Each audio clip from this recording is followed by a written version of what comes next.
Can you hide following list on Instagram? So basically, no. Instagram does not currently allow you to hide your following list from followers, but if you want to hide it or if you want to restrict it, then here is how to manage the visibility of your following list. Firstly, make your account private. Switching to a private account is the easiest way to hide your following list from non followers.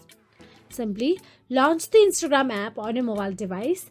Then tap on your profile picture in the bottom right corner of your screen. Then tap on the three dashboard in the top right corner of your screen to navigate to settings in privacy.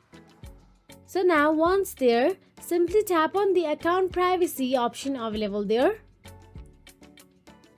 Then make sure that the private account is toggled on.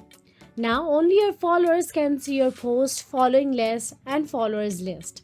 But if you want to hide your following list from a specific person, then you can also visit their profile and block that user.